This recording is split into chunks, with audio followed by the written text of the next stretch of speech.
Indian oil ने apprentice engagement के लिए एक नोटिफिकेशन रिलीज़ किया है। दोस्तों नमस्कार, आप देख रहे हैं ज़ीरो पीरियड। इंडियन ऑयल का आप लोगो देख रहे होंगे स्क्रीन पर, और ये दरअसल नोटिफिकेशन है एक अप्रेंटिस एंगेजमेंट के लिए। 12 तारीख से ये प्रोसेस स्टार्ट हो गया है। डेट ऑफ नोटिफिकेशन 12 तारीख का है। और उसके अलावा अगर मैं आगे बात करूं तो पूरी इसकी डिटेल आप इस वीडियो में देख पाएंगे। एक एक करके समझते हैं। Start date of receipt of online application 12/1 है, मतलब 12 तारीख से ये प्रोसेस स्टार्ट हुआ है और 1 फरवरी तक आप अपना एप्लीकेशन सबमिट कर सकते हैं।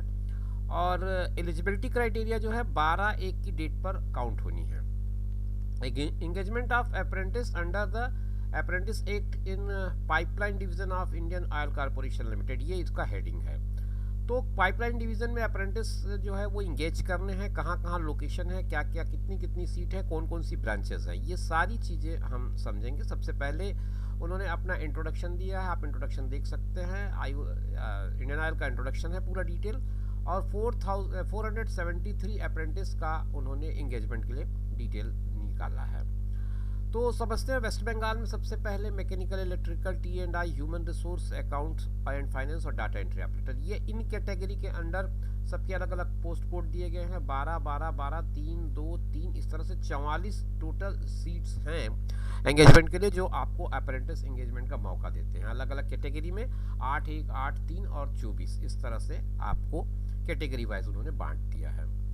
बिहार की बात करें तो बिहार में mechanical, electrical, T&I, human resource, account, finance, domestic, data entry operator, ये इतने कैटेगरी में, इतने ट्रेड्स के अंतर्गत आपको मौका मिल रहा है आवेदन करने का। इसमें टोटल 36 वैकेंसीज आती हैं। ये जो 36 वैकेंसीज हैं उसमें 20 वैकेंसीज ऐसी हैं जो अनरिजर्व्ड हैं। इसके अलावा 5, 9, 2 और 2 ये अलग अलग कैटेगरी में रिजर्व्ड है। आप उसको टेबल को देख करके समझ पाएंगे कि किस तरह का रिजर्वेशन है, कौन कौन सी कैटेगरी में कितने कितने वैकेंसीज आ रही हैं। आसाम की मैं बात करूं तो आसाम में mechanical, electrical, T&I, human resource और अकाउंट एंड फाइनेंस, ये इतनी कैटेगरी में है। तो 1, 2, 3, 4 और 5 कैटेगरी में टोटल 28 वैकेंसीज बनती हैं। इन 28 वैकेंसीज में आप बात करें हम तो 18 वैकेंसीज ऐसी हैं जो अनरिजर्व्ड हैं, और 1, 2, 6, 1 और 1 अलग अलग तरह के कैटेगरी में रिजर्व्ड है। आप अलग अलग कैटेगरी जब मैं बोल रहा हूँ तो उससे मेरा आशय SC, ST, OBC, EWS और PWBD का है। आप इन सारे कैटेगरी से वाकिफ़ हैं, इसलिए बहुत ज़्यादा डिटेल में जाने की ज़रूरत नहीं लग रही है मुझे। आप आगे बढ़ते हैं। आसाम के बाद हम आते हैं यूपी में। तो यूपी में टोटल 18 वैकेंसीज बन रही हैं, जिसमें मैकेनिकल, इलेक्ट्रिकल और T&I का है, और 10 वैकेंसी ऐसी हैं जो अनरिजर्व्ड हैं। तो ये तो मैंने आपको सबसे पहले बताया, पूरा का पूरा डिटेल जो है वो ईस्टर्न रीजन का है। अब हम आगे बढ़ते हैं और नॉर्दर्न रीजन का पढ़ते हैं। नॉर्दर्न रीजन पाइपलाइंस में NRPL के अंडर सबसे पहले हरियाणा के अंडर देखें तो हरियाणा में 43 वैकेंसीज बनती है, जिसमें 21 जो है वो अनरिजर्व्ड है। और इसमें जो रिजर्वेशन है वो 7, 11, 4 और 2 का है, अलग अलग कैटेगरीज में।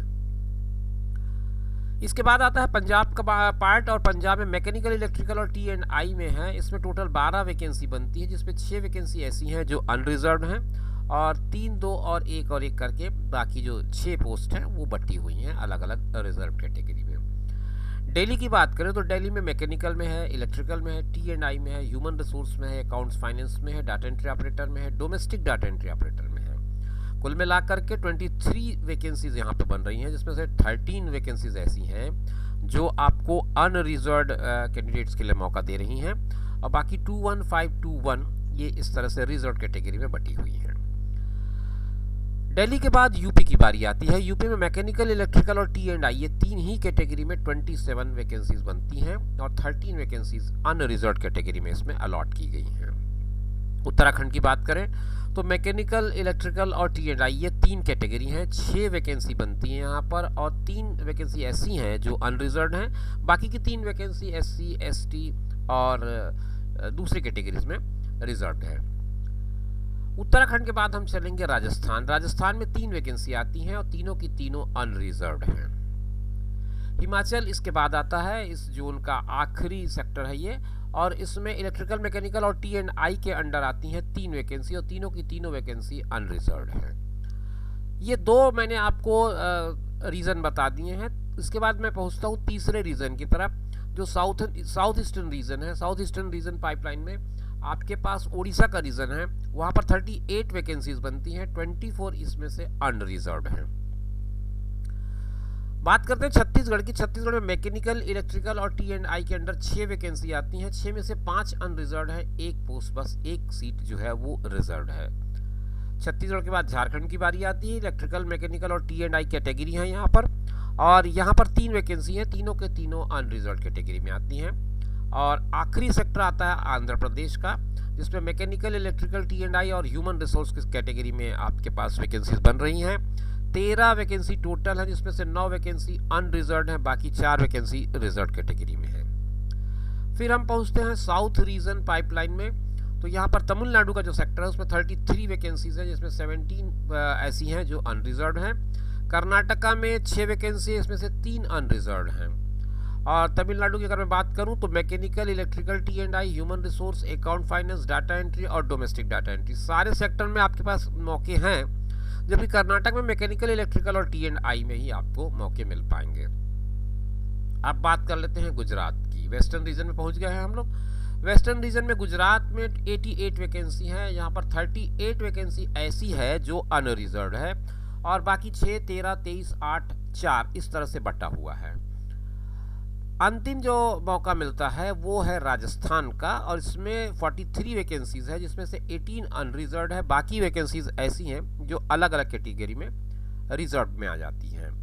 तो कुल मिलाकर पूरा एनालिसिस अगर हम देखें तो 473 आपके पास वैकेंसीज आ रही हैं, जिसमें से 60, 29, 95, 38 ये काट दें तो 251 वैकेंसीज ऐसी है जो अनरिजर्व्ड है, और 20 वैकेंसी PWBD की है, और बाकी आप देख सकते हैं SC, ST, OBC के हिसाब से अलग अलग बटा हुआ है कैटेगरी वाइज, उसमें आपको एनालिसिस करना पड़ेगा।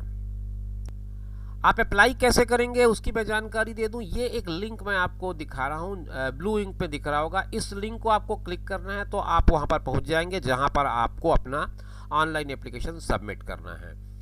और उसके बाद मैं बात करूं कि डिसेबिलिटी की, तो ये अलग अलग कैटेगरी इसमें दिया हुआ है, उसको आप देखकर समझ सकते हैं। फिर मेन क्वालिफिकेशन का अलग अलग क्राइटेरिया है, तो मैं आपको उसकी पूरी डिटेल तो यहाँ पर इस वीडियो में बता पाना मुश्किल होगा, काफ़ी लंबा वीडियो हो जाएगा। इस पूरे PDF का मैं आपको डिस्क्रिप्शन बॉक्स में एक लिंक दे दूंगा। इसके अलावा इसकी एक प्रॉपर पूरी पोस्ट है, वो पोस्ट मैं अपने वेबसाइट में अपलोड कर रहा हूँ, तो बहुत जल्द वो भी आपको मिल जाएगी। उसका लिंक ज़्यादा आपके लिए फ़ायदेमंद होगा, तो मैं वो लिंक आपको डिस्क्रिप्शन बॉक्स में दूंगा, जिससे आप ये पूरा डिटेल आसान भाषा में समझ पाएँ। टेक्निकल जो भी टर्मिनोलॉजी है उसको आप मुझसे बेहतर समझेंगे अगर आप इस पर भाग ले रहे हैं या आपके काम का ये वीडियो है तो। इसलिए मैं इस पर बहुत ज़्यादा डिटेल में नहीं जा रहा हूँ, मैं इसको स्क्रॉल करके आगे बढ़ता हूँ। और एज क्राइटेरिया मैं बता दूँ 18 से 24 का बताया गया है, जिसके लिए 12 तारीख की डेट, 12 जनवरी की डेट जो है वो काउंट की जाएगी। 12 महीने का टेक्नीशियन का अप्रेंटिस होगा, जबकि ट्रेड अप्रेंटिस जो है 12 महीने का ही होगा, डाटा एंट्री ऑपरेटर भी 12 महीने का ट्रेनिंग होगा। स्टाइपेंड इस दौरान जो भी होगा वो rate of stipend payable to apprentice per month shall be prescribed under apprentice act 1961। तो जो एट के हिसाब से आपका अप्रेंटिस बनेगा, वो स्टाइपेंड बनेगा, वो आपको मिलेगा। 12 महीने का आपका ये पूरा का पूरा ट्रेनिंग होगा। सिलेक्शन मेथोडोलॉजी ये है कि आपको एक रिटन टेस्ट से गुजरना पड़ेगा, जो कि MCQ बेस्ड होगा। आपको यहाँ पर दिख रहा होगा MCQ बेस्ड होगा, जिसमें 4 ऑप्शंस होंगे, उसमें से करेक्ट ऑप्शन को आपको टिक करना है। 100 क्वेश्चंस होंगे, 100 क्वेश्चन आपके पास आएंगे, जो कि आपके MCQ फॉर्मेट में होंगे। 4 ऑप्शंस होंगे, ये बेसिक सी बात है। और इसमें टेक्नीशियन अप्रेंटिस के लिए 100 ऑब्जेक्टिव क्वेश्चन होंगे, 75 जो है वो कंसर्न डिसिप्लिन के होंगे, और बाकी 25 क्वेश्चन जो है जनरल एप्टीट्यूड और रीजनिंग के होंगे। ट्रेड अप्रेंटिस में यही बात क्या होगी कि 75 जो है उनके ट्रेड से जनरल, ब्रांच से जनरल हो जाएंगे, अकाउंट और कॉमर्स और फाइनेंस से, और 25 जो जनरल एप्टीट्यूड और रीजनिंग के होंगे। जबकि trade apprentice assistant human resource के लिए 100 जो ऑब्जेक्टिव क्वेश्चन होंगे वो पूरे के पूरे general aptitude, reasoning, general English, numerical aptitude और GK/GS के होंगे। डाटा एंट्री ऑपरेटर के लिए जो 100 ऑब्जेक्टिव क्वेश्चन होंगे उसमें general aptitude, reasoning, general English, numerical aptitude और जनरल नॉलेज या पब्लिक अवेयरनेस के होंगे, जो क्लास 12th के लेवल का एक तरह से आपका असेस करना चाहेंगे। Duration of written test will be 120 minutes, मतलब आप 2 घंटे के अंदर आप इस पेपर को हल करेंगे। और ये जो पेपर होगा आपका क्वेश्चन पेपर इधर इन इंग्लिश और हिंदी दोनों लैंग्वेज में अवेलेबल रहेगा। मिनिमम क्वालिफाइंग मार्क्स जो होगा वो रिटन टेस्ट के लिए 40% होगा और SC ST और PWBD के लिए 5% इसमें रिलैक्सेशन रहेगा। Final selection for engagement of apprentice will be based on written test marks as per merit. तो यही आपका आधार होगा आपके चयन के लिए, इस बात को ध्यान रखें। और इसके अलावा इसमें ऐसी कोई महत्वपूर्ण बात होगी तो मैं आपके साथ साझा करता चलूँगा। मैं स्क्रॉल कर रहा हूँ, आप बने रहिए।